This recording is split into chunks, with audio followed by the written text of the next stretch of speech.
أن آمر بالمعروف وأنهى عن المنكر وأسيرا بسيرة جدي وأبي علي بن أبي طالب اللهم صل على محمد وآل محمد وعجل فرج. سرکار سید الشہداء جب مدینے سے قیام کربلا کے لیے نکلنے لگے ہیں تو حضرت نے اپنے بھائی جناب محمد حنفیہ کو یہ وصیت نامہ لکھ کے دیا، جس وصیت نامے میں 4 سینٹنس میں نے تلاوت کی ہیں. البتہ وصیت نامہ بہت بڑا ہے، لیکن میں نے اس سے صرف 4 سینٹنس لیے ہیں کہ یہ چاروں سینٹنس وہ ہیں، یہ عبارتیں وہ ہیں جس میں امام حسین کربلا کو کربلا سے پہلے بتا رہے ہیں کہ کربلا کیا ہے. اگر تمہیں یہ سمجھنا ہے تو تمہیں یہ 4 سینٹنس سمجھنے پڑیں گے. یہ بات سب جانتے ہیں کہ امام حسین علیہ السلام نے کربلا کو بنایا ہے، کربلا نے حسین کو نہیں بنایا. کربلا کی وجہ سے حسین نہیں ہے، حسین کی وجہ سے کربلا ہے. سبحان اللہ سبحان اللہ. مثال کے طور پر جس منبر پہ میں بیٹھا ہوا ہوں، اس کو کسی نے بنایا ہے؟ جس نے بنایا ہے وہ صانع ہے، یعنی بنانے والا، اور جو چیز بنی ہے وہ مصنوع ہے. اب 2 چیزیں ہیں، 2 طرح کے لوگ ہیں. ایک گروپ وہ ہے جو منبر کو دیکھ کر بنانے والے کو پہچانتا ہے، اور ایک گروپ وہ ہے جو بنانے والے کو پہچان کے منبر کو پہچانتا ہے. دونوں میں بہت فرق ہے. جو منبر کو دیکھ کر بنانے والے کی طرف جاتا، ہو سکتا ہے کہ غلط ہو جائے، وہ بنانے والا کوئی اور ہو، ہم کسی اور کو بنانے والا سمجھ رہے ہیں. لیکن اگر کوئی بنانے والے کو، جو منبر کو بنا رہا تھا، کارپینٹر، اس کو پہچانتے ہوں تو منبر کو پہچاننے میں غلطی نہیں ہوگی. یہی مسئلہ کربلا اور حسین ابن علی کے ساتھ ہے کہ اگر کسی نے حسین کو پہچان لیا تو کربلا کو پہچاننے میں غلطی نہیں کرے گا. سبحان اللہ. تو حسین کیا ہے؟ حسین کس پرسنالٹی کا نام ہے؟ میں نے عرض کیا، مسلسل میں آپ کی خدمت میں عرض کر رہا ہوں کہ سرکار سید الشہداء کی اپنی ذاتی پرسنالٹی کیا ہے. آج اس بات کو آگے بڑھانا ہے، اور یہ جو بات میں نے عرض کی ہے یہ کتابوں کی بات ہے، دعاؤں میں ہے. ہم میں اور اہل بیت میں فرق یہ ہے کہ ہم بھی خدا کو پہچانتے ہیں، اہل بیت بھی خدا کو پہچانتے ہیں. ہم بھی خدا کو مانتے ہیں، اہل بیت بھی خدا کو مانتے ہیں. لیکن دونوں کی معرفت میں فرق یہ ہے کہ ہم دنیا کو دیکھ کے خدا کو پہچانتے ہیں، اہل بیت خدا کو پہچان کے دنیا کو دیکھتے ہیں. سبحان اللہ سبحان اللہ. ہم نے یہ دنیا دیکھی، یہ بہترین افریقہ میں پہاڑ دیکھے، بہترین درخت دیکھے، بہترین فروٹس دیکھے، بہترین کھانا دیکھا. پروردگار اتنا قادر ہے کہ جس نے اتنے زبردست فروٹس بنائے ہیں، اتنی زبردست زمینیں بنائی ہیں، اتنا زبردست آسمان بنایا ہے. تو ہم بننے والی چیز کو دیکھ کے بنانے والے کی طرف چلے جاتے ہیں. اس میں جانے میں غلطی ہو جاتی ہے. کتنے لوگوں سے غلطی ہو گئی، وہی سمجھے کہ اس درخت کو کہ ہم خدا نے نہیں کسی اور نے بنایا. لیکن اہل بیت سے غلطی اس لیے نہیں ہو سکتی کہ اہل بیت نے پہلے خدا کو پہچانا ہے. امام علی کیا فرماتے ہیں مقام دعا میں؟ یا من دل علی ذاتہ بذاتہ، اے وہ پروردگار جس کو اس کی ذات کی وجہ سے پہچانا ہے. ایک مشکل ہے. اہل بیت اگر پہچاننا چاہیں اور ہم خدا کو پہچاننا چاہیں تو ایک بہت فرق ہے. ہم نے خدا کو کب پہچانا؟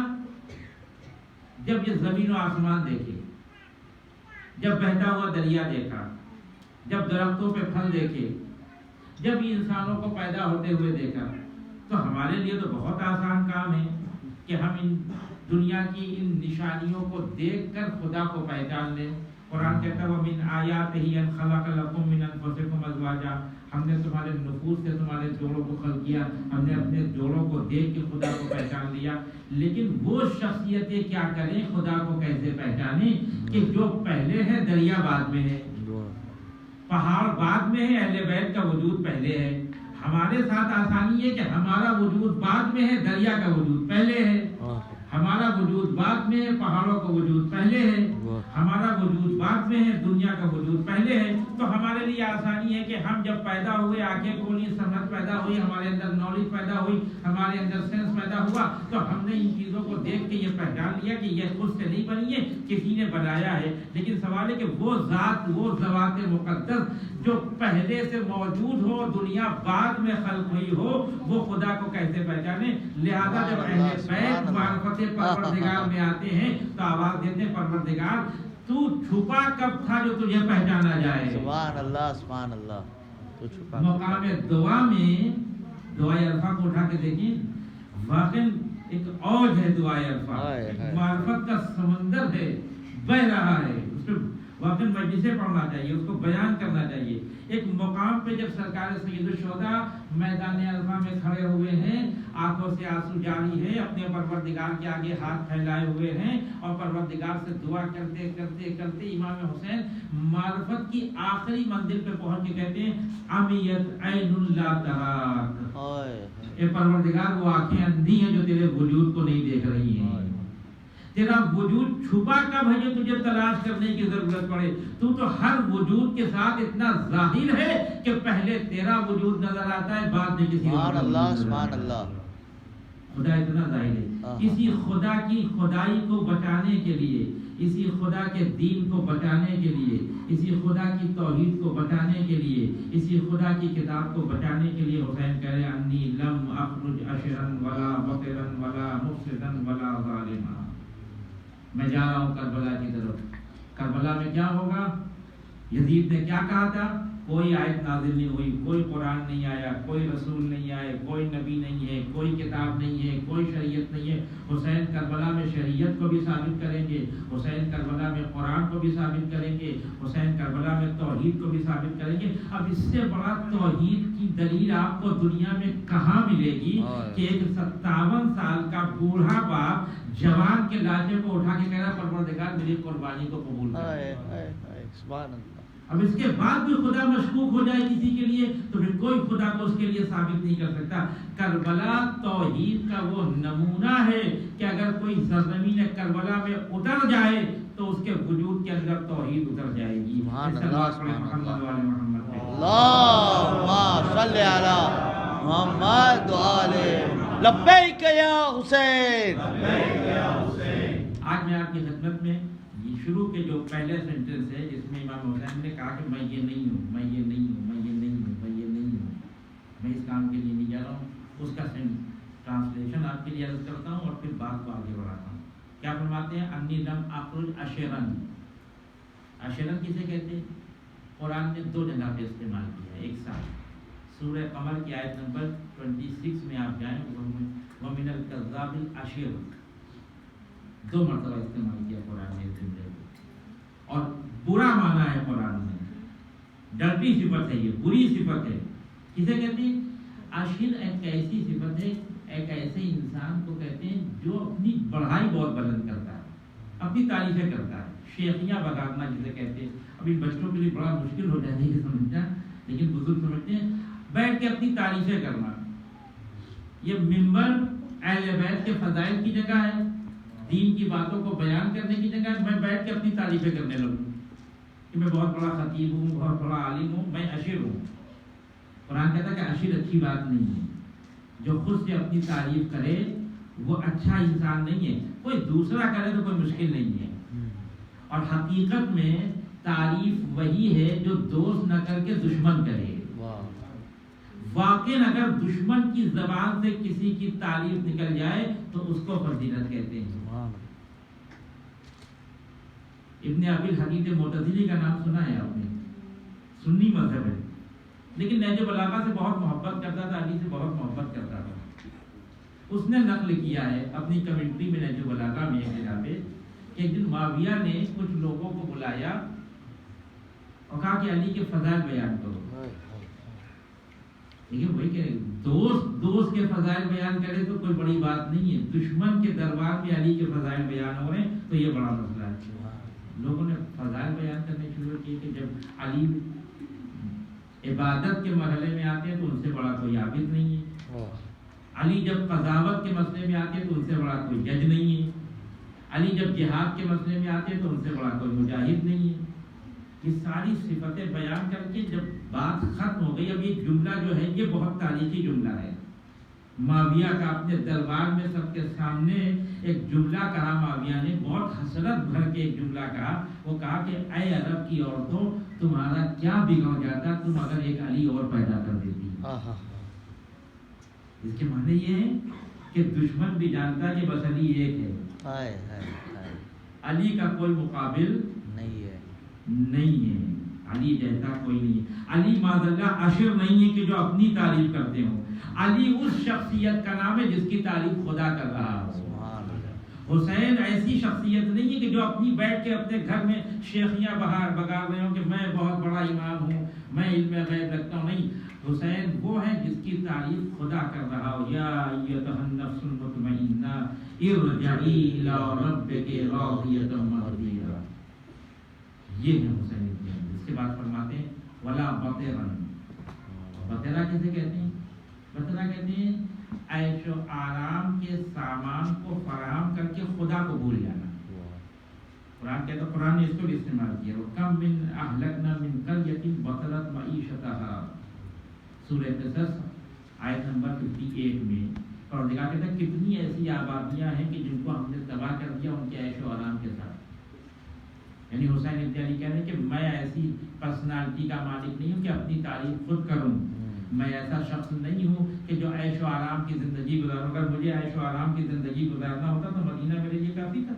میں نے کل عرض کیا آپ کی خدمت میں، اگر حسین ابن علی خاموش رہتے، کچھ نہ بولتے تو یزید کی طرف سے بڑے بڑے آفر آتے، پیسہ آ جاتا، حکومت آ جاتی، منصب آ جاتا، عیش و آرام کی زندگی حسین ابن علی گزارتے. حسین نے کہا کہ نہ، میں بطر نہیں ہوں، میں عیش و آرام کی زندگی گزارنے والا نہیں ہوں، میں مشقت کی زندگی گزارنے والا ہوں. جب دین کے اوپر حرف آ رہا ہو تو پھر عیش و آرام نہ کر کے صحبتیں برداشت کر کے دین کو بچایا جاتا ہے. اس کے بعد کہتے ہیں کہ میں فساد پیدا کرنے کے لیے نہیں جا رہا ہوں. فساد کسے کہتے ہیں؟ فساد کے معنی یہ سب اس کو بعض سینٹینس اور ایسے ورڈ ہوتے ہیں جس کو ہم بہت زیادہ یوز کرتے ہیں لیکن جب اس کے معنی پوچھے تو نہیں بتا پاتے. آپ سے پوچھیں فساد کسے کہتے ہیں، آپ کہیں گے لڑائی جھگڑے کو. نہ، لڑائی جھگڑے کو نہیں کہتے فساد. مفسد کسے کہتے ہیں؟ ایک قانون ہے اسلام میں. اسلام میں ایک قانون ہے مفسد فی الارض کا. مفسد فی الارض اس انسان کو کہتے ہیں جو راستے میں، یہ افریقہ میں بہت سمجھ میں آنے والی بات ہے آپ کے لیے، سامنے کی باتیں. جا رہے کسی نے 4 لوگوں نے پکڑ لیا، پیسہ چھین لیا، جان سے مارنے کی کوشش کی. اس کو کیا کہتے ہیں پکڑنے والوں کو؟ مفسد فی الارض. تو معنی کیا ہوا فساد کا؟ کہ جو چیز اپنے کمال تک اور مقصد تک نہ پہنچے وہ فاسد ہے. ادب اس پھل کو کہتے ہیں فاسد ہو گیا جو ٹری پہ لگا ہو اور خراب ہو جائے، کیڑا لگ جائے اس کے اندر، خراب ہو جائے، کہتے ہیں یہ فاسد ہو گیا. کیا مطلب؟ پھل کو اپنے مقصد تک جانا تھا، بن کے کسی کے ہاتھوں میں آنا تھا، وہ ہاتھوں میں آنے سے پہلے اگر خراب ہو جائے تو فساد ہو گیا. امام حسین کہتے ہیں میں فساد پیدا کرنے کے لیے نہیں جا رہا ہوں، یعنی میں کسی کو کسی کے مقصد سے روکنے کے لیے نہیں، مقصد تک پہنچانے کے لیے جا رہا ہوں. اسے کہتے ہیں فساد. اب میں انشاءاللہ آپ کی خدمت میں عرض کروں گا کہ فساد کیسے تھا.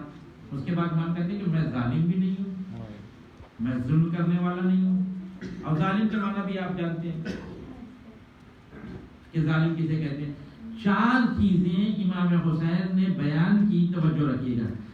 اتنی سی بات کا خلاصہ، میں عیش و آرام کی زندگی نہیں گزارنے جا رہا ہوں، میں آرام طلب نہیں ہوں، میں شیخیاں نہیں بگھاتا، میں فساد پیدا نہیں کرتا، میں ظلم نہیں کرتا.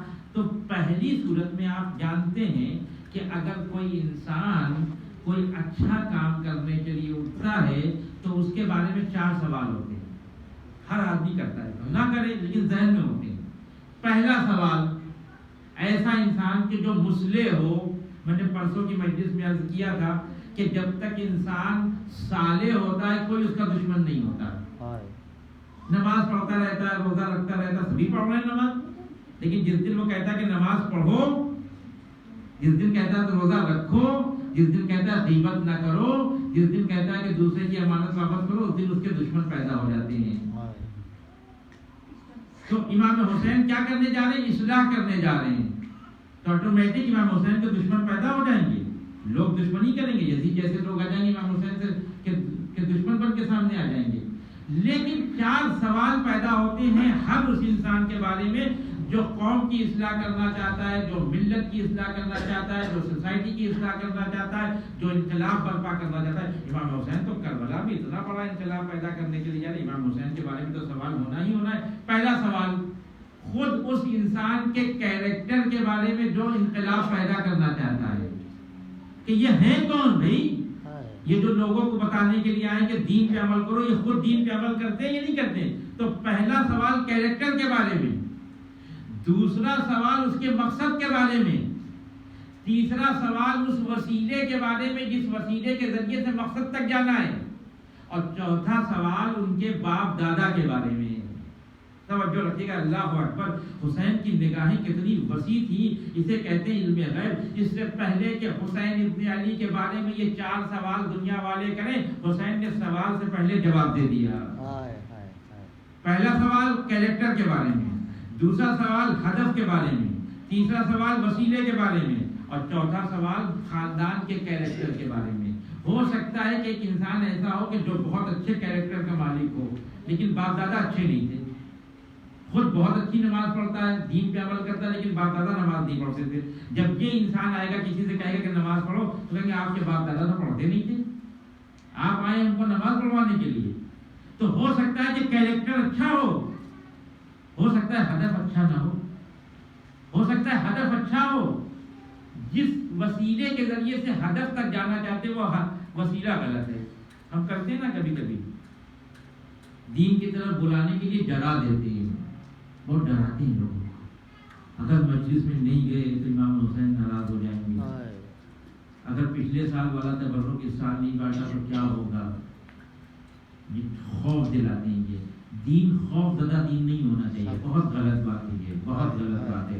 آپ کو دین میں کسی کو لے کے آنا ہے, آپ کو مسجد میں کسی نوجوان کو لے کے آنا, صحیح بات بتائیے, غلط بات نہیں بتائیے. رسول اللہ نے کبھی بھی غلط بات بتا کے کسی کو دیندار نہیں بنایا. سبحان اللہ. میں مثال پیش کر دوں آپ کے لیے تو بات واضح ہو جائے. رسول کی جوانی ہے, نیا نیا اسلام آیا ہے, گلیوں میں پھر کے رسول کہہ رہے ہیں قولوا لا الہ الا اللہ تفلحوا, قولوا لا الہ الا اللہ تفلحوا. راستے میں جا رہے تھے, ایک لیڈی مل گئی, اولڈ لیڈی. وہ لکڑی کا گٹھر اٹھانا چاہ رہی تھی, اپنے سر پر رکھ کے لے جانا چاہ رہی تھی گھر, اٹھا نہیں پائی. رسول اکرم نے دیکھ لیا اس کو.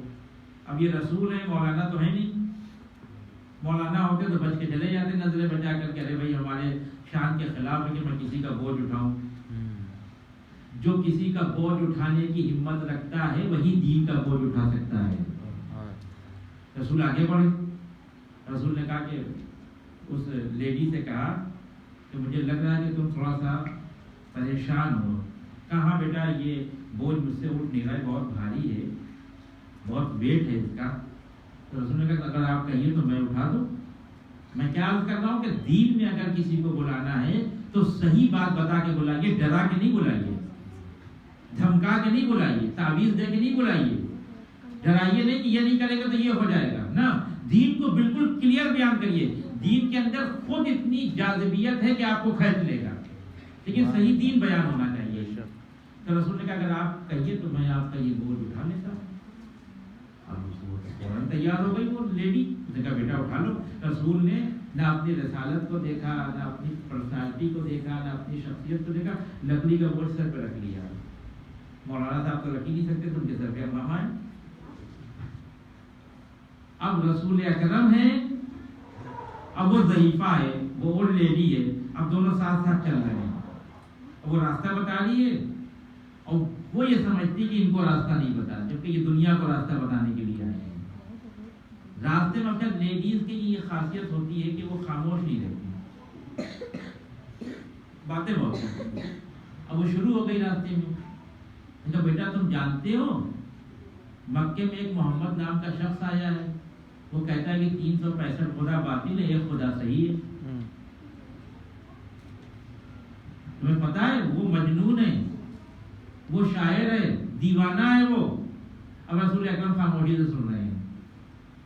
اگر فار ایگزامپل میں دارالسلام میں آؤں یا مٹوالا میں آؤں اور سادے لباس میں ہوں, مجلس پڑھنے کے بعد کہیں جا رہا ہوں اور مجھے ساتھ یہ واقعہ پیش آ جائے, کوئی لیڈی کہے کہ میرا یہ سامان اٹھا دو, میں اٹھا کے کرنے لگوں, وہ کہے کہ سنا ہے کہ امام باڑے میں جو مولانا ہے ان کو مجلس پڑھنا نہیں آتا, وہ تو جانتے ہی نہیں مجلس پڑھنا, بڑے خراب ہے, ان کا مزاج بھی بڑا خراب ہے. تو میں کیا کروں گا, اس کا سارا بوجھ وہیں پہ اٹھا کے رکھ دوں گا کہ بھائی جس کا مزاج اچھا اسی سے اٹھوا لیجیے آپ, ہے کہ نہیں؟ حقیقت ہی میں اپنی مثال دے رہا ہوں, آپ نہیں, آپ اس سے بڑے ہیں, بزرگ ہیں, میں اپنی مثال دے رہا ہوں. نہیں برداشت ہوتا اپنی برائی, لیکن وہ لیڈی رسول کو برا کہتی رہی, رسول بوجھ اٹھاتے رہے. کیوں؟ یہ کہ اللہ کا رسول ہے, ہمارا بنایا ہوا نہیں ہے.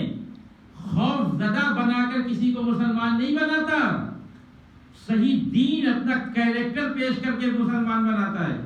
اور باتیں کرتے کرتے رسول کچھ نہیں بولے, کچھ بھی نہیں کہا کیا ہو رہا ہے کیا نہیں ہو رہا ہے. گھر تک پہنچے, گھر پہ بوجھ رکھا لکڑی کا اور مڑ کے چلنے لگے.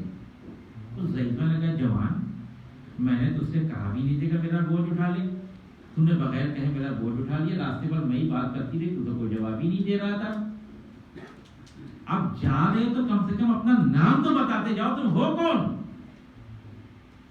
دیکھیے کسے کہتے ہیں کیریکٹر. رسول اکرم نے کہا میں وہی محمد ہوں جس کی باتیں تم راستے میں کر رہی تھی. کیا کہہ رہی تھی؟ دیوانہ, شاعر, مجنون. اب آپ جملہ سنیے گا, جیسے ہی رسول اکرم نے کہا میں وہی محمد ہوں جس کی تم راستے میں باتیں کر رہی تھی, منٹوں سیکنڈوں میں اس عورت نے یہ فیصلہ کر لیا کہ عرب کے جو لوگ کہہ رہے ہیں وہ سب جھوٹے ہیں, محمد سچا ہے. سبحان اللہ, سبحان اللہ. رک جاؤ, اللہم صلی علی محمد و آل محمد وعجل فرج. رک جاؤ بھائی, رکو محمد رکو, کیا کام ہے, پھر کوئی بوجھ اٹھانا ہے کہ نہیں؟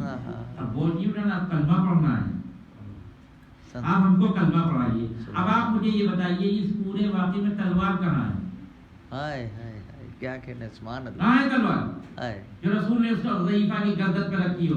ہاں ایک تلوار ہے جو دکھائی نہیں دیتی لیکن چلتی بہت تیز ہے, وہ کردار اور کیریکٹر کی تلوار ہے. سبحان اللہ, سبحان اللہ. رسول اکرم اگر چاہتے ہماری طرح جلدی جلدی میں اسے راستے میں مسلمان کر لیتے. جب اس نے کہا تھا کہ ایک محمد نام کا شخص آیا ہے جو دیوانہ ہے, جو مجنون ہے, جو شاعر ہے, جو جادوگر ہے, تو رسول کہتے ہیں ہاں ہم نے بھی سنا ہے, اور ہم نے تو یہ بھی سنا ہے کہ فلاں عورت نے اس کی مخالفت کی, اس کا بیٹا مر گیا, اور فلاں نے مخالفت کی تو اس کا بزنس چوپٹ ہو گیا, اور فلاں نے مخالفت کی تو پیرالائز ہو گیا. ڈرا کے, دھمکا کے, خوف دلا کے راستے میں رسول اکرم اس کو مسلمان بنا لیتے. لیکن رسول اکرم آواز دیں کہ میں گھر تک انتظار کر لوں گا, لیکن اسلام میں کوئی خوف زدہ مسلمان برداشت نہیں کروں گا. سبحان اللہ, سبحان اللہ. میں مسلمان بناؤں گا. رسول آئے تھے انسان کو مطمئن کر کے مسلمان بنانے کے لیے, ڈرا کے مسلمان بنانے کے لیے. آئی ایس آئی والا مسلمان نہیں کہ گردن پہ تلوار رکھ کے یا لا الہ الا اللہ. رسول نے کہا نہیں, ہم تمہیں اسلام کے اندر مطمئن مسلمان دیکھنا چاہتے ہیں. اب جملہ سنیے گا, جو تمنا ابتدائے اسلام میں رسول اکرم نے کی تھی کہ اسلام کے اندر مطمئن مسلمان پیدا ہو, اس تمنا کو شب عاشور حسین نے ثابت کر دیا. اتنے مطمئن مسلمان ثابت کیے حسین نے کہ آواز دے رہے کہ جاؤ ہم تمہاری جنت کے ضامن ہیں, تم چلے جاؤ. سبحان اللہ, سبحان اللہ. یہ مجلس میں آپ کیوں بیٹھے ہوئے ہیں؟ اس لیے کہ ثواب ملے گا. یہ ثواب کیا ہوگا؟ جب ڈھیر سارا جمع ہو جائے گا ثواب تو پھر جنت مل جائے گی ان کو. یہی تو ہے. نماز کیوں پڑھتے ہیں بھائی؟ کیونکہ جنت مل جائے. روزہ کیوں رکھتے ہیں؟ جنت مل جائے. بس ہم میں اور اصحاب حسین میں یہی فرق ہے رسول نے جو تمنا کی تھی، اتنا مطمئن مسلمان ہم نے کربلا سے پہلے اور کربلا کے بعد نہیں دیکھا کہ جنت کا مالک کہہ رہا ہے کہ میں تمہاری جنت کا ذمہ دار ہوں، چھوڑ کے مجھے چلے جاؤ. لیکن جو اصحاب حسین کربلا میں آئے تھے وہ آواز دے کہ مولا میں جنت کے لیے نہیں آیا ہوں.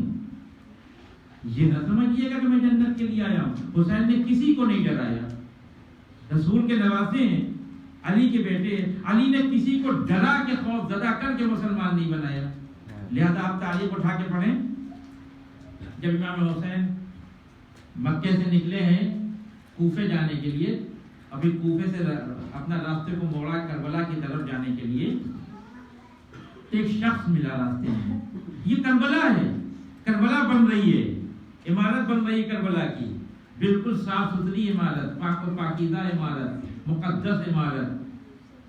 ایک شخص ملا جس کا نام تھا عبید اللہ حر ریاحی، حر جوفی، اس حر سے الگ کوفے کا رہنے والا تھا، بہت بڑی پرسنالٹی تھا، بہت شجاع انسان تھا. راستے میں امام حسین کو ملا. امام حسین نے کہا کہ دیکھو حر، میں جا رہا ہوں نانا کے دین کو بچانے کے لیے، وہاں ہماری گردنیں کاٹی جائیں گی، وہاں ہمارا گھر لوٹا جائے گا، وہاں ہم کو قتل کر دیا جائے گا. ہم چاہتے ہیں کہ تم بھی ہمارے ساتھ آ جاؤ. لیکن بالکل صاف دو چار کا مسئلہ بیان کہ کسی طرح کی کوئی لالچ نہیں دلائی.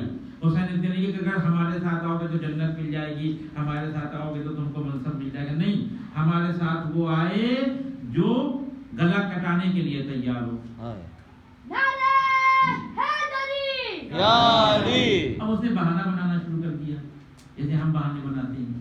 جب ہم سے کہا جاتا ہے کہ غیبت نہیں کرو، یہ جو بات کہہ رہے ہیں یہ غیبت نہیں ہے، اس کو غیبت نہیں کہتے، بہانے بناتے ہیں. جب خمس نکالنے کے لیے کہتے ہیں کہ اللہ کو کیا ضرورت ہے ہمارے پیسے کی، اس نے تو ہم ہی کو دیا ہے، ہم کیوں نکالنے کیا ضرورت ہے. اس نے بھی بہانہ بنایا.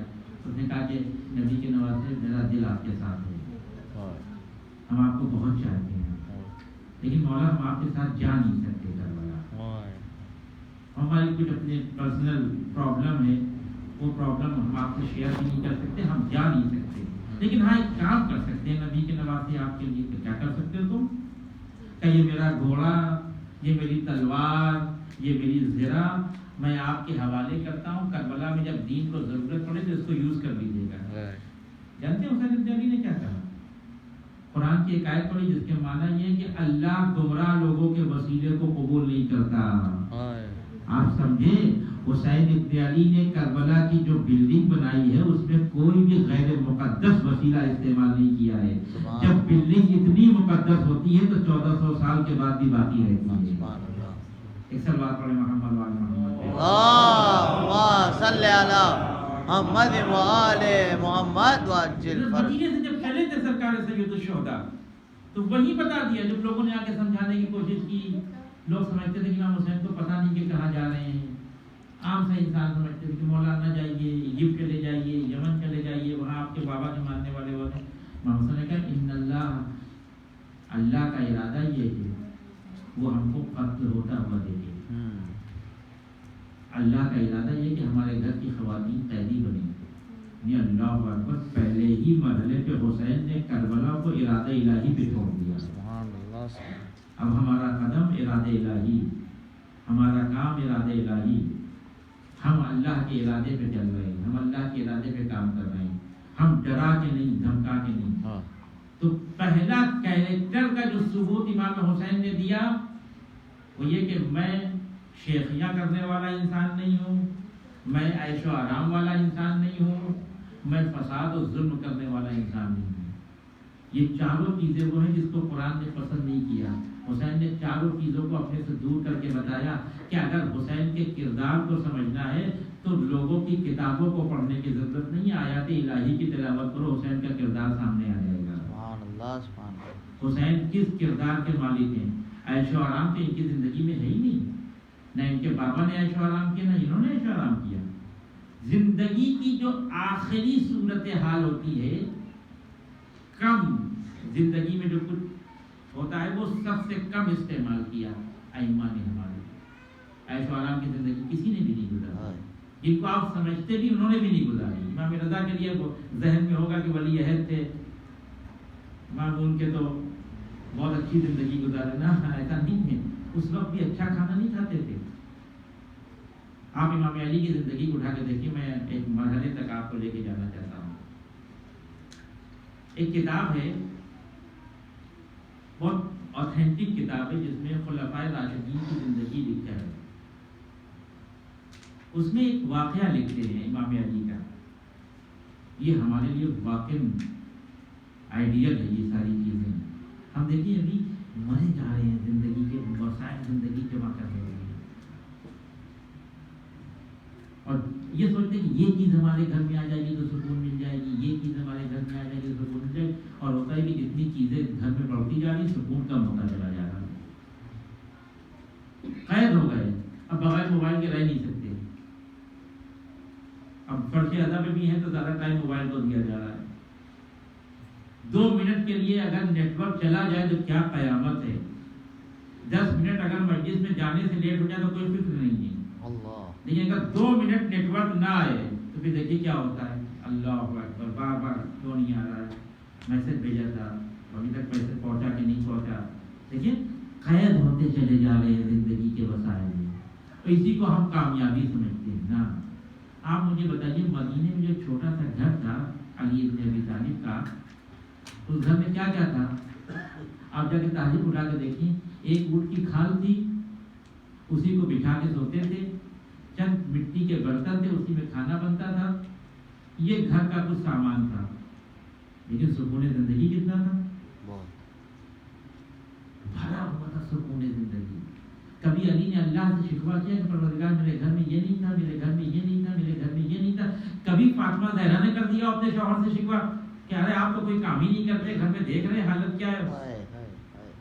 ابھی دیکھیں گھر میں جیسے ہی مرد پہنچا اور فوراً شکوہ شروع. فلاں کے گھر میں واشنگ مشین ہے, ہمارے گھر میں تو ہے نہیں.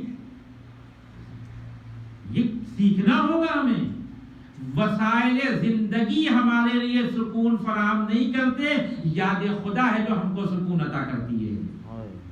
الا بذکر اللہ تطمئن القلوب کا آگاہ ہو جاؤ. اگر اپنے دل کو مطمئن کرنا چاہتے ہو تو ذکر الہی میں ڈوب جاؤ, وسائل زندگی میں نہیں. دنیا کے وسائل آپ پریشان کرتے چلے جائیں گے, ڈوب جاتے ہیں. امام علی کتاب میں واقعہ لکھا, راوی کہتا ہے کہ میں بہت چھوٹا تھا, جیسے یہ بچے بیٹھے ہوئے ہیں اسی ایج کے کا راوی تھا. کہتا ہے اتنا چھوٹا سا تھا کہ روز جمعہ تھا, مسجد کوفہ تھی, امام علی کو نماز جمعہ پڑھانا تھا. میں اتنا چھوٹا تھا کہ میرے بابا نے مجھے اپنے کندھے پہ بٹھا دیا. مجمع بہت زیادہ تھا مسجد کوفہ میں, مجھے اپنے پشت پہ بٹھا کے نماز میں لے گئے. تو میں دور سے علی ابن ابی طالب کو دیکھ رہا تھا. یہ کب کا واقعہ ہے؟ جب حکومت ہاتھ میں ہے, جب بیت المال ہاتھ میں ہے, جب سارے اختیارات علی ابن ابی طالب کے پاس ہیں. کہنے لگا میں نے دور سے دیکھا کہ علی مسجد کوفہ کے منبر پہ کھڑے ہو کے جمعے کا خطبہ دے رہے ہیں اور اپنے ہاتھ کو یوں ہلا رہے ہیں, ایسے ایسے ہلا رہے ہیں. تو کہنے میں چھوٹا تھا, میری سمجھ میں بات نہیں آ رہی تھی. میں نے اپنے بابا سے کہا بابا لگتا ہے گرمی بہت زیادہ ہے, مولا کو گرمی لگ رہی ہے, اس لیے اپنے ہاتھ کو حرکت دے رہے ہیں. اللہ اکبر. میرے باپ نے کہا بیٹا ایسی بات نہیں ہے, ایسا نہیں کہ گرمی کی وجہ سے علی ہاتھ ہلا رہے ہیں. نا, آج روز جمعہ ہے, روز جمعہ دھلا ہوا کپڑا پہننا مستحب ہے. یہ کب کی بات کر رہا ہوں؟ جب علی حاکم ہے, جب بیت المال ہے, جب دولت ہے. کہتا کہ کیونکہ جمعے کے دن دھلا ہوا کپڑا پہننا مستحب ہے. علی کے پاس ایک ہی لباس ہے, اس لباس کو دھویا تھا, وہ سوکھا نہیں ہے. گیلا لباس پہن کے علی مسجد میں آ گئے, خطبہ بھی دے رہے ہیں, لباس بھی سکھا رہے ہیں. سبحان اللہ. ایک لباس, ایک ون. کس کے پاس؟ مولا علی کے پاس, جس کے پاس حکومت تھی. لیکن علی نے سکون زندگی لباس میں تلاش نہیں کیا, اللہ کی عبادت میں تلاش کیا. سبحان اللہ. جب یہی علی سجدے میں جاتا تھا تو لوگ آ کے فاطمہ زہرا سے کہتے تھے کہ آپ کا شوہر دنیا سے چلا گیا. کیوں, کیسے کہہ رہے؟ کہ سجدے میں ایسی کیفیت دیکھی تھی. کہ تم نے تو پہلی بار دیکھا, میں روز دیکھتی ہوں علی پہ کیفیت. حسین علی کے بیٹے ہیں. اگر علی نے کبھی عیش و آرام کی زندگی نہیں گزاری تو حسین بھی عیش و آرام کی زندگی نہیں گزاری. تو ایسا انسان تو خدا سے بہت کچھ مانگنا چاہیے تھا. ایسے انسان کو آج شب 8 محرم بہت کچھ مانگنا چاہیے تھا. ہم مانگتے ہیں کہ نہیں؟ ابھی غازی کا علم نکلے گا ہم اپنی منتیں مانگیں گے؟ مانگنا بالکل مانگنا چاہیے. ان سے نہیں مانگیں تو کس سے مانگیں گے؟ یہی تو منتیں ہماری پوری کرتے ہیں اور تمہیں پوری کرتے ہیں. تو اللہ کی بارگاہ میں علی کو مانگنا چاہیے تھا. پروردگار یہ دے دے، پروردگار وہ دے دے، بڑا گھر دے دے، کچھ نہیں. علی کیا مانگے؟ علی مانگے کیا؟ کیونکہ مانگی وہ چیز جاتی ہے جو آپ کے اختیار میں نہ ہو، کنٹرول میں نہ ہو. دو ہی چیزیں مانگ سکتا ہے انسان، تیسری کوئی چیز بنی نہیں ہے دنیا میں مانگنے کے لیے. یا خدا سے دنیا مانگ لے یا خدا سے آخرت مانگ لے. تو یہی دو چیزیں ہیں. تیسری کوئی چیز ہو تو بتا دیجیے مجھے. اب یا دنیا ہے یا آخرت ہے. علی کے ساتھ مشکل یہ ہے کہ علی دنیا مانگ نہیں سکتے کیونکہ اتنی پست ہے، 3 بار طلاق دے دیا. علی نے جو بلاغہ پڑھی ہے کہتے ہیں دنیا تم مجھ سے دور ہو جا، میں نے تجھے 3 بار طلاق دے دیا. اچھا یہاں پہ بھی بعض لوگ بڑے کنفیوز ہو جاتے ہیں، علی کی واقعی معرفت نہیں رکھتے. کہتے ہیں ہاں نہیں کچھ تو طلاق تو دینا ہی پڑے گا. طلاق بتا رہا کہ سب کچھ تھا. آپ ابھی باہر کھڑے ہو جائیے، ایک صاحب امام بارگاہ کے مین گیٹ پہ کھڑے ہو جائیں اور جو لیڈیز ادھر سے گزر رہی ہوں کہیں کہ ان کو میں نے طلاق دیا، ان کو میں نے طلاق دیا. تو ہر آدمی آپ پہ ہنسے گا بھائی آپ کون ہوتے ہیں ان کو طلاق دینے والے؟ یہ آپ کے اختیار میں کب ہے؟ آپ اپنی بیوی کو طلاق دے سکتے ہیں لیکن ہر عورت کو طلاق تو نہیں دے سکتے. یعنی طلاق کسے دیا جاتا ہے؟ جو کنٹرول میں ہو. علی ابن ابی طالب نے اس دنیا کو 3 دفعہ طلاق دے کے بتایا کہ یہ ہمارے کنٹرول میں تھی، جو چاہتے اس سے حاصل کر لیتے، لیکن ہم نے 3 بار اس کو طلاق دیا تو یہ میرے پاس آ ہی نہیں سکتی. تو علی دنیا کو تو طلب نہیں کر سکتے جو کہ بہت پست تھی، طلاق دے چکے تھے. آخرت کو اس لیے طلب نہیں کریں گے کہ قوت خرید کے اندر ہے. جس نے ایک نیند سے مرضی الہی کو خرید لیا ہو، سبحان اللہ سبحان اللہ، وہ ظاہر ہے کہ جس کے پاس مرضی الہی ہو جائے اس کو جنت کی ضرورت نہیں ہے، اب کوثر کی ضرورت نہیں ہے، سلسبیل کی ضرورت نہیں ہے، طوبہ کی ضرورت نہیں ہے. تو علی کی مجبوری ہے کہ دنیا مان نہیں سکتے. آخرت پہلے سے رضا الہی کی صورت میں موجود ہے. ہماری مشکل یہ ہے کہ اگر علی کچھ نہ مانگے تو کہیں جو نہیں مانگتا وہ خدا ہوتا ہے، اور علی کبھی اس بات پہ راضی نہیں ہے کہ انہیں خدا کہا جائے. تب اس سچویشن کو آپ پہچانیں، بہت خطرناک ہے. نہ مانگے تو لوگ کہیں یہ خدا ہے، کیونکہ خدا نہیں مانگتا کسی سے. مانگنے پہ آئے تو نہ دنیا مان سکتے نہ آخرت مان سکتے ہیں. اب دنیا و آخرت کے علاوہ اگر علی کچھ طلب کرے اپنے خدا سے تو اس کے معنی ہے کہ پوری کائنات الہی میں اس سے معتبر شخصیت کوئی نہیں ہوگی. اللہ کے سامنے علی نے کبھی ہاتھ بلند کر کے نہ دنیا طلب کی نہ آخرت مانگی، لیکن نماز شب میں پروردگار سے یہ ضرور کہا کہ مالک مجھے ایک بیٹا دے دے جو کربلا میں حسین کے کام آ جائے.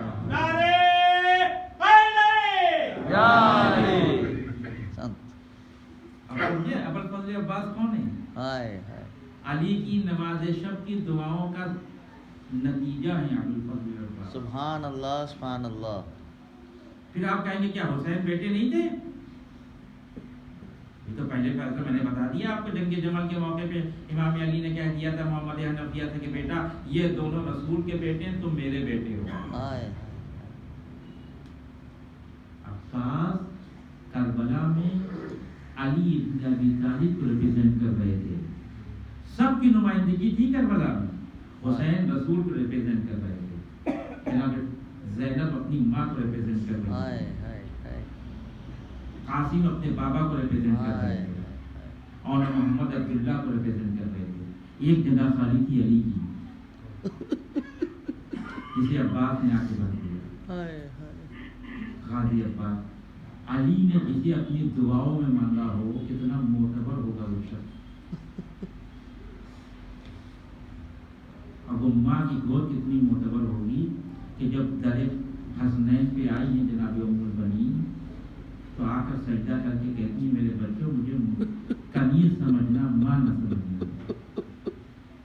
تو ظاہر ہے کہ جس کی ماں اپنے کو حسنین کی کنیز کہتی ہے اس کا بیٹا کبھی بھی اپنے کو بھائی تو نہیں کہے. بہت فضائل ہے جناب عباس. کے دیکھیں شجاعت کے مسئلے میں جب جنگ صفین ہوئی ہے تو 13 سال کی عمر ہے جناب عباس، 13 سال کی عمر کیا ہوتی ہے 13 سال، 13 سال کے جناب قاسم تھے کربلا میں، لیکن بہت ضد کی اپنے بابا سے کہ بابا مجھے بھی میدان میں جانے کی اجازت دیجیے، تو آخر میں علی نے اجازت دے دی، لیکن ایک شرط کے ساتھ کہ بیٹا اس شرط کے ساتھ میدان میں جاؤ گے کہ چہرے پہ نقاب پڑا ہو تمہارے۔ یقین مانیے ابھی بھی اہل علم میں یہ بحث ہوتی ہے کہ میدان صفین میں علی لڑ رہے تھے کہ عباس لڑ رہے تھے، جو جنگ کرنے کا طریقہ ہوتا ہے نا ٹیکنیک، 13 سال میں عباس کی ٹیکنیک وہی تھی جو علی ابن ابی طالب کی ٹیکنیک تھی، لہذا وہ جو دشمن تھا وہ کہہ رہا تھا کہ علی آ گئے نقاب ڈال کے، لیکن وہ جب نقاب الٹی گئی تو معلوم ہوا کہ علی نہیں، علی کا وہ بیٹا جسے علی نے نماز شب میں طلب کیا تھا پروردگار،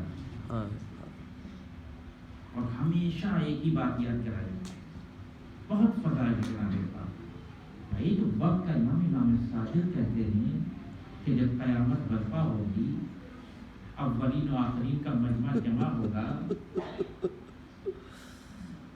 تو وہاں جو شہداء و صالحین ہوں گے وہ جناب عباس کے مقام کو دیکھ کے حیرت کریں گے، غبطہ کریں گے، کاش یہ مقام مجھے مل جاتا، کیا کر دیا جناب عباس نے کربلا کے میدان میں کہ اللہ نے اتنا بڑا مقام دے دیا، بس ایک کام، بس ایک کام، اطاعت مولا، حسین جو کہیں گے عباس وہ کریں گے۔ ہم نے ایک غلط تصویر پیش کی ہے جناب عباس، مجھے بہت غصہ آتا تھا جناب عباس کو، بہت غیر تھا جناب عباس کے اندر، نہیں ایسا نہیں، جناب عباس بس امام حسین کی نگاہوں کو دیکھ رہے ہوتے، آقا جہاں چاہیں گے وہاں تلوار اٹھے گی، آقا جہاں روک دیں گے وہاں تلوار اٹھے گی۔ بچپنے کا زمانہ ہے، حسین ابن علی اپنے نانا کی آغوش میں بیٹھے ہوئے، اپنے بابا کی آغوش میں بیٹھے ہوئے، اور ایک دفعہ بابا سے کہتے ہیں بابا مجھے پیاس لگی، لوگوں نے اس واقعے کو لکھا، اس سے پہلے کہ علی ابن ابی طالب کسی سے کہتے کہ حسین کے لیے پانی لے آؤ، ایک چھوٹا سا بچہ اٹھا دوڑ کے گیا اور پانی لے کے آ رہا تھا کہ پانی گرتا چلا جا رہا تھا حضور کے عباس کے مشق سے، یہ منظر دیکھ کے علی ابن ابی طالب رونے لگے، لوگوں نے کہا مولا یہ تو بہت خوشی کا موقع ہے کہ ایک بھائی دوسرے بھائی کے لیے پانی لے کے آ رہا ہے، کہ جو میری نگاہیں دیکھ رہی ہیں وہ تمہاری نگاہیں نہیں دیکھ رہی ہیں، یہ عباس کے اوپر مشق کا پانی نہیں گر رہا ہے، یہ عباس کے کلیجے کا خون ہے جو عباس کے وجود پہ گر رہا ہے۔ ہمیشہ کہا کہ غلام میں آپ کا غلام، بہت مشکل کام ہوتا ہے عزیزوں، آج کی شب منسوب ہے غازی عباس سے، آپ اتنی دور سے آئے ہو، السلام سے پوچھا دینے غازی عباس کو، خدا آپ کی چھوٹے سے قبول کرے، جو آرزویں آپ لے کے آئے ہیں باب الحوائج کے صدقے میں آپ کی آرزویں قبول ہوں، باب الحوائج ہیں، کہیں دعا قبول نہ ہوتی، ان کے در پہ چلے جائیے دعا قبول ہو جاتی، لیکن ہر در پہ مانگنے کا ایک طریقہ ہے۔ علی کے اس بیٹے سے اگر کچھ مانگنا ہو تو اس کا طریقہ یہ کہ سکینہ کا واسطہ ہے، عباس پورا کرے گی۔ دنیا میں آپ نے کوئی ایسا علم نہیں دیکھا جس میں سکینہ کی مشق نہ لگی ہو، اللہ اکبر۔ علی نے کربلا کے لیے پاس بنایا، بس میں نے بات کو ختم کیا، منزل مسائل کی آپ پرسا دینے کے لیے آئے، آج ام المؤمنین کو پرسا دیں گے، آج زینب کو پرسا دیں گے۔ آپ کو بڑا بھروسہ ہے نا جناب عباس کے اوپر کہ کوئی ہماری وش ہوگی ہم عباس سے مانگیں گے، آپ سے کہیں زیادہ بھروسہ زینب کو تھا اپنے بھائی کے بازوؤں کے اوپر کہ جب تک عباس جیسا بھائی زندہ ہے کس کے مجالے کی عادت چھین ہے۔ مصیبتہ ان بہنوں کے لیے کہ جن کا چاند جیسا بھائی دریا پہ غروب کر گیا ہو، ہر موقع پہ اطاعت امام۔ مدینے میں جب ولید نے بلایا جناب عباس نے حسین کی بات مانی، کربلا پہنچے، خیمے لگائے، ظالموں نے کہا خیموں کو ہٹاؤ، ایک خط کھینچ کے کہا کہ کس کی جرأت کی اس خط کو پار کر کے جایا جائے، حسین نے کہا بھیا خیموں کو ہٹا دو۔